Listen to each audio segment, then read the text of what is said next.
Have you ever taken your drone out for the perfect shot only to come home and realise your footage looks, well, kinda crap? Or awful?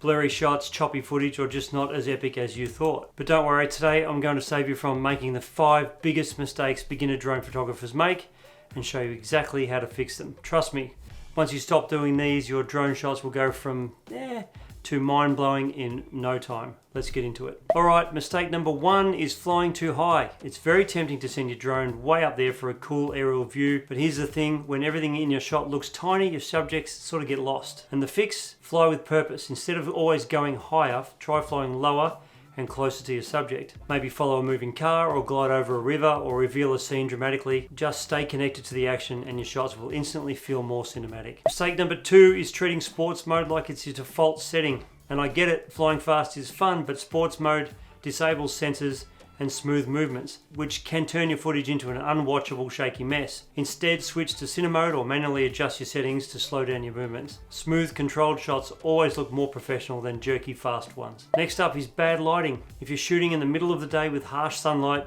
your footage can look overexposed and flat. The best time is golden hour, just after sunrise, or before sunset. The light's softer, the shadows are longer, and everything just looks more cinematic. But if you have to film at those times of day and the light is harsher, you can use an ND filter to control exposure, keep that smooth, natural motion. And now I want to hear from you guys. What's the biggest struggle you face with drone photography? Drop a comment below and I'll try and help you out as much as I can. Mistake number 4 is doing too much. New drone pilots tend to move the drone in every direction at once. Up, down, side to side, tilting the camera all in one shot. It's just too much. The best shots are actually the simplest. Try a slow forward push or a smooth orbit or a steady reveal.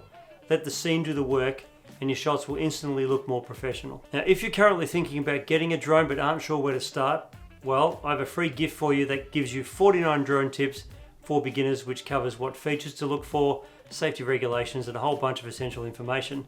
I'll put the link in the description for you if you want to check it out for yourself. And mistake number 5 is the biggest mistake of all. It's not planning your shots. If you just take off and start flying randomly, you'll end up with a bunch of disconnected, forgettable footage. Before you launch, think about the story you want to tell. Are you capturing an epic landscape, or are you following a person or a vehicle? Revealing something dramatic? Pre-visualizing your shots will give your footage a sense of purpose and make it way more engaging. And of course, having the right drone can make all the difference to your photos and your video. Give this video here a look where I cover what I love and hate about the DJI Air 3S drone.